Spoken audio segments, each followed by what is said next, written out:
Hello again, EasyCal friends! Welcome back to EasyCal. Seja bem-vindo a mais um vídeo aqui da EasyCal, onde a gente tá fazendo um trabalho diferente, trabalho legal, mostrando pra você, sem pano preto, como é que funciona a avaliação da prova. Pegando provas reais e mostrando aqui, obviamente, é bom reforçar, não existe nenhum caráter de exposição aqui, tanto que a gente vai omitir o nome da instituição que aplicou a prova, e dos examinadores, e também o nome da pessoa que fez a prova e não passou. A ideia é pegar como estudo de caso, mostrar as frases e explicar por que ela tá errada. Mostrar a frase certa também, para que você aprenda a estudar certo para a prova. Estudar certo para a prova não é teoria. Teoria é fácil, cara. Eu podia escrever um livro aqui, ó, tá aqui um livro, teoria. Mas não adianta a teoria se você não colocar na prática. E não adianta a prática se ela não for guiada da forma correta. Porque se você tá praticando, mas de repente pratica errado, né? Acaba desenvolvendo vício de linguagem, na prova o bicho te pega. O que a gente quer aqui, ó, é evitar matar o gato. Quando eu falo de gato é o seguinte: quando a prova é aplicada, a função do examinador é anotar as evidências de fala. Grava isso no teu coração.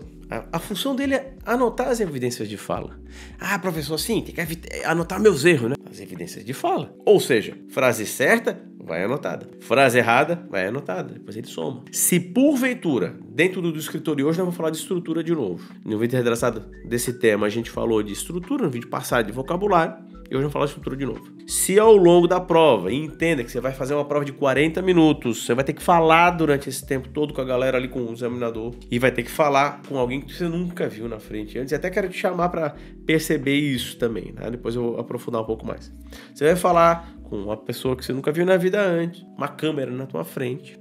Tem que treinar a fala. Durante 40 minutos você vai estar trocando ideia com a pessoa. Se nesse tempo o examinador conseguir extrair da tua boca 7 ou mais evidências negativas de erros globais, ele tem já um embasamento jurídico para englobar o ICAL 3 no teu relatório, que é o que a gente está olhando aqui, ó. Olha aqui, essa aqui é a estrutura. Nível aferido 3, tá vendo aqui na tela? O que está escrito aqui? Aspectos gramaticais básicos e padrões estruturais das frases associados com situações previsíveis não são sempre bem controlados. Atenção na próxima frase. Erros frequentemente interferem no significado. Para a ANAC, frequentemente é 7. Por isso que eu falo do gato. 7 erros globais ou mais, está fora. ICAL 3, pelo menos juridicamente, ele pode embasar isso. Antes de eu começar a minha análise, eu quero chamar a tua atenção para a tua preparação. A prova é um lugar que você vai na instituição, você vai sentar na frente de duas pessoas que você nunca viu na vida e vai ter uma câmera te filmando e um gravador na tua frente e você vai ter que performar ali. Atenção onde eu quero chegar. Quem estuda com teoria, grava aqui, pode se sentir nervoso falar na frente de alguém que nunca falou na vida. Tá bom, professor, então eu vou treinar com o meu professor particular aqui e vou treinar com ele e vou aprender a falar com ele, vou botar pra fora, vou seguir tua orientação, vou falar. Ótimo, bom começo. Agora você vai falar na frente, professor Joaquim. Tô falando com o professor Joaquim aqui. Se algum professor Joaquim aqui é meramente ilustrativo, eu não conheço nenhum professor Joaquim. Treinei 6 meses falando com o professor Joaquim. Tô falando um montão com o professor Joaquim. Desbloqueei minha fala. Uhul! O Diogo disse, vou desbloquear minha fala. Chega na prova, vou arrebentar. Um dia, o professor Joaquim ficou doente. Chegou a dona Mariazinha e veio substituir o professor Joaquim. E aí tu vai lá falar com o professor Joaquim, ele não tá na sala de aula. Você começa a falar, eu era bom de falar com o Joaquim, tô com vergonha de falar com a Mariazinha. Vergonha, porque eu não conheço a Maria. Até se sentir confortável com a Maria, vai mais e mais aulas. Entende onde eu quero chegar? Aí, você treinou só com o professor Joaquim. Chega na hora da prova, você vai sentar na frente de duas pessoas que você nunca viu na vida com uma câmera ali, te gravando em um gravador. Mesmo que você esteja bom no inglês, uma parte da tua performance pode cair, por quê? Porque você não está acostumado com esse tipo de exposição. E ela também deve ser treinada como um treino da prova. Por isso que toda semana para os alunos da escola, a gente expõe os alunos a esse treinamento. Então, além de te ensinar a falar, e tem um simulador de prova e tal para você treinar 24 horas por dia, 7 dias por semana para destravar a tua fala, eu ainda te faço falar na frente das pessoas, como um treinamento para prova. Geralmente nas mentorias a gente faz para 30, 40, 50, 60 pessoas ao vivo. E aí, você vai falar na frente. Se você está acostumado a falar com uma câmera te filmando, com 50 pessoas te olhando, no dia da prova vai acontecer o efeito contrário. Por quê? Aí você vai falar na frente só de 2. E aí, eu falar na frente de 50, fiquei cara de pau, desbloqueei a minha fala. Agora falar na frente de 2 não vai ser nada. Então o nervosismo não te pega tanto. Pega um pouquinho porque é prova, mas não te pega tanto. Então é muito importante isso, treinar a fala e a fala estar associada com um momento de exposição dentro da métrica certa. Essa é a preparação correta. Então, a preparação tem que ser dessa maneira. Agora eu vou começar a analisar esse aluno aqui, que pegou o ICAL 3, pode ver que ali as evidências positivas, bem bonitinha. A bird strike can cause a lot of damage on the aircraft. Lindo, olha bem certinha a frase. Estruturação perfeita. Lembra que estrutura é estruturação, tipo uma casinha, né? Não pode ter um pilar a mais e um pilar a menos, senão ela cai. Olha só que legal. Ó, in my opinion, Finan 300 is the best example of that. Tá perfeito. Essas frases estão perfeitas aqui. Agora vamos ver as evidências negativas. Eu vou te mostrar as evidências negativas e te dizer quais são os erros e como fazer a frase certa. Por exemplo, I didn't lost my left engine. Eu sei que se for traduzir fica... parece, ó. Eu não perdi, tá certa a frase, ó. I didn't lost, mas não tá. Por quê? O negativo passado, o auxiliar que muda. O verbo não. Então o certo é I didn't lose. É como se eu fosse negar, botar o negativo no não. Vamos supor que existisse em português uma forma negativa do não. Eu não no passado perde. É assim que eles pensam. Eu não no passado perde meu motor esquerdo. É assim que pensa em inglês. Sempre quando tem um auxiliar, o do no caso, é ele que toma a forma da variação. Se for terceira pessoa, vira does ou doesn't. Se for passado, vira did ou didn't, né? Se for a versão negativa. Então, nesse caso, não é I didn't lost a frase correta, é I didn't lose. Esse é um erro que a gente chama erro de 2, igual eu falei no primeiro vídeo. Erro de 2 é sempre erro global de estrutura. Então, I didn't lose my left engine. Ó, a próxima frase. I don't lost my navigation capability. Percebe que esse aluno está com dificuldade no negativo passado? Percebe o padrão de fala? Que não é isso. Quando alguém reprova em estruturar, não é porque a estrutura da pessoa não é boa. É porque algum padrão estrutural está em desalinho. E eu já vi, porque eu apliquei prova há muito tempo, a pessoa errar 10 vezes a mesma coisa, o mesmo padrão em outras frases e reprovar só por causa disso. Então, qual seria o negativo do eu não perdi? I didn't lose my navigation capability. Foi o mesmo erro que ele cometeu nas duas frases. I didn't lose my navigation capability. Vamos olhar para a próxima frase. If the altimeter is not working properly, it could cause a mistake. Até a segunda frase, it could cause a mistake, tá correto. Agora, olha para minha mão. If the altimeter, 1, 2, 3, 4, 5, is not working, será que o is funciona aqui? Grava isso na tua cabeça. Esse com esse, esse com esse. Como assim, professor? Vamos fazer no singular para tu entender. If the altimeter is not working properly. Ó, esse com esse. Singular com singular. Ou if the altimeters are not working properly. Plural com plural. Então se eu falo if the altimeters is, é um erro de plural. Erro de plural é um erro global de estrutura. Então a frase correta, if the altimeters are not working properly, it could cause a mistake. Vamos ver a próxima frase. The aircraft could be several damage when this instrument is not working. Vamos de novo a frase. The aircraft could be several damage when this instrument is not working. Vamos fazer o seguinte. A minha intenção aqui não é criticar as instituições de avaliação, mas eu quero chamar você para perceber que esse erro aqui não é um erro de estrutura. A estruturação da frase está correta. A aeronave poderia ser muitos danos quando esse instrumento não está funcionando. Professor, mas a frase está errada. Claro que está errada. Não está nada certo. Mas é um erro de word choice. Quais são os word choice? Ele quis dizer o seguinte. No lugar do be, ele quis dizer o have. E no lugar do several, ele quis dizer severe. Então, quando há um erro de escolha de palavra, esse é um erro de vocabulário, word choice, como eu falei no vídeo passado. Então, sim, essa frase não está certa, mas ela não é estrutura. E às vezes é normal o examinador, às vezes no calor das coisas, escrever uma frase, né? Existe um processo assim de... A calibração nem sempre é perfeita do examinador. Deveria ser, mas não é. E eu sei porque eu trabalho há muito tempo com isso, gente. Eu tô falando de uma posição de quem realmente aplicou muita prova na vida. Não tô aqui inventando nada. Tô seguindo só o que o documento fala. O documento fala, erro de word choice é um erro de vocabulário. Então essa frase deveria ser um erro de vocabulário e não de estrutura. Qual seria a frase correta então?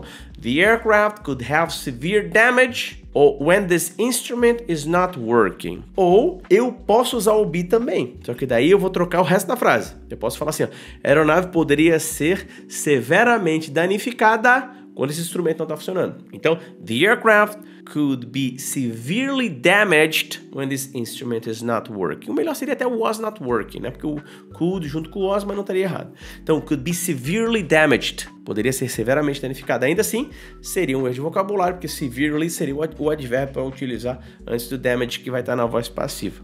Então, erro de vocabulário, tá? Mas não está certa a frase igual. Próxima frase. He had faith in.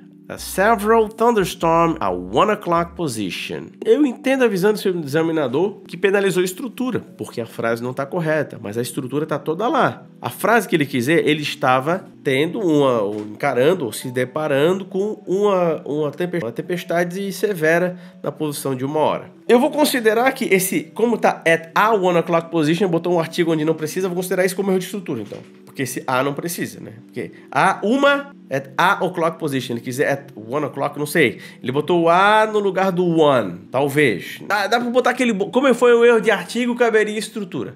Mas essa cabe mais no vocabulário, tá? Porque a frase é correta. He was facing a severe thunderstorm at 1 o'clock position. A frase correta seria essa.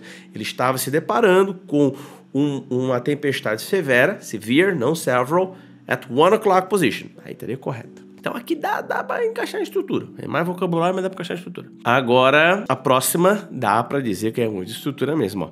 Instrument malfunction is the most easiest situation. Ele fez uma redundância do superlativo. Ela é a mais fácil. Perceba que easiest já é o superlativo. Adjetivos curtos têm o superlativo no final. O comparativo também. Se eu vou comparar easier than, ER é o mais. Eu não posso falar more easier, nem more faster. É redundante. Então, adjetivos curtos, o comparativo e o superlativo vai no final. Então, easiest já é mais fácil. Se eu falo the most easiest, é redundante. A mais fácil. Então não existe isso. Então é um erro de estrutura. Frase certa, então. Instrument malfunction is the easiest situation. E para finalizar, a frase última. In real life, you will deal with your own life. Se eu fosse traduzir, ele falou o seguinte. Na vida real, você está a lidar com sua própria vida. Você está a lidar. Será que o correto não seria você está lidando? Lidando, o gerúndio? Qual é o equivalente a esse ando, esse NDO em inglês? É o ING, dealing. Então, a frase correta é In real life, you are dealing with your own life. Novamente, um erro de 2. Tempo verbal, faltou o ING, é o que a gente chama de terceiro dedo do módulo 0. Aí, você corrige sua nota de estrutura de uma forma bem bacana. Se bem que aqui tem algumas coisas de vocabulário, mas de qualquer maneira, muitas vezes, quando alguém reprova estrutura, também reprova vocabulário, são de escritores muito parecidos e às vezes a gente se confunde mesmo, a gente que está aplicando prova. Mas se eu for seguir a calibragem, eu não tenho que seguir o que eu acredito aqui. O Diogo não está inventando nada, que tu pode olhar depois o DOC 9835, os anexos todos lá, as estruturas básicas, tem ali uma lista de Basic Structures, Complex Structures, tem ali toda a parte ensinando como que o negócio acontece, que é o documento que a gente utiliza para fazer o treinamento dos examinadores. Não estou inventando nada, tá tudo lá no documento. Então, aqui eu tenho que ser imparcial, aqui eu tenho que mostrar para você como que o documento manda, que é assim em tese que todo examinador tem que seguir. Obviamente todo mundo é humano, comete um errinho ou outro, normal. Faz parte do processo. Mas o mais importante é você entender que você tem que estar calibrado com a métrica do examinador. Porque às vezes o examinador não esteja. E sim, não vou mentir para vocês, existem muitas instituições credenciadas que não têm um processo de calibragem muito bom. Existem outras que são excelentes. É muito importante você saber escolher também o local de prova, faz parte da tua preparação. E antes que você me pergunte, se você está vendo esse vídeo no YouTube, no Instagram, não adianta me perguntar aqui, que eu não vou contar para ninguém aqui, aberto, faz tal lugar, não faz tal lugar, extremamente feio. Aberto aqui, onde que eu acho que, até porque também é a minha opinião, né? Eu só falo para quem está dentro da escola. Mas dentro da escola eu falo, dou minha opinião, sem pano preto nenhum, mas aqui eu não posso falar, até falaria de boa, mas fica feio, né? Daqui a pouco vão sofrer perseguição aí. Tipo, o Diogo falou que tal lugar. Não sei, não falei nada. Aqui não vou falar nada, né? A gente não sabe hoje em dia como as coisas são. Mas é importante você saber escolher um lugar onde você vai fazer a prova para que você possa, mesmo que você reprove, se for reprovar, que não vai ser teu caso, se você for meu aluno, pelo menos ter um critério justo de avaliação. Isso é o mais importante. Porque, às vezes, eu vejo que muita gente bota a culpa também na instituição. Eu estudei certo, eu reprovei, essa escola fez tudo errado. Não, às vezes a escola fez certo, você que estudou errado mesmo. Não adianta botar a culpa também no examinador se você não fez seu dever de casa. Só vá fazer a prova se tiver treinado, velho. Não é uma prova só de inglês. Se você chegar com inglês de cursinho, inglês de professor particular, inglês de intercâmbio, uma fraseologia debaixo do braço, grande chance de você não passar na prova. Que não é só isso. É a métrica de fala, que eu tô procurando te mostrar nesse vídeo aqui para te mostrar a lógica certa. Não quero ver nem você perdendo 2, 3 anos da tua vida aí de oportunidade, que poderia estar com o ICAO na carteira e já ter acesso à oportunidade. Ou, o que acontece? Você desistindo de ir mais longe na carreira, da sua promoção, da sua ascensão, de voar a aeronave que sempre quis, porque não tem o ICAO. Ou pior, jogando dinheiro fora, estudando com quem não sabe fazer direito do trabalho. Que tem muita gente que trabalha bem. Você é piloto, você sabe, tem piloto que é bom, tem piloto que não é bom. Tem gente que trabalha não tão bem, né? Que faz um trabalho muito bom, de repente ensinar o inglês de normal, inglês de cursinho. Hoje, outros fazem um trabalho bom e criticar o trabalho de quem faz bem feito.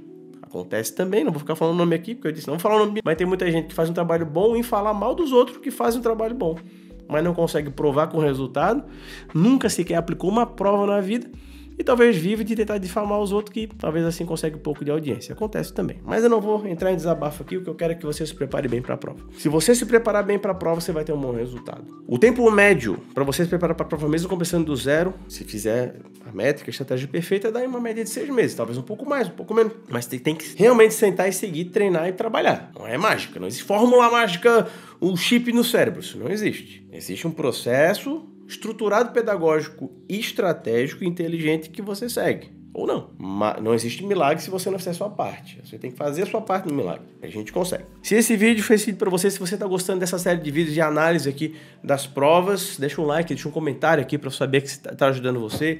Se você não segue a gente nas redes sociais, siga a gente, salve esse vídeo para ver depois, compartilhe com seus amigos na aviação. E se não está inscrito no YouTube ainda, se inscreve no nosso canal, ativa notificações. E fica ligado para mais vídeos como esse. E deixa um comentário aqui se fez sentido para você esse vídeo de alguma maneira, tá bom? Espero estar no próximo vídeo. Thank you again for watching and see you around.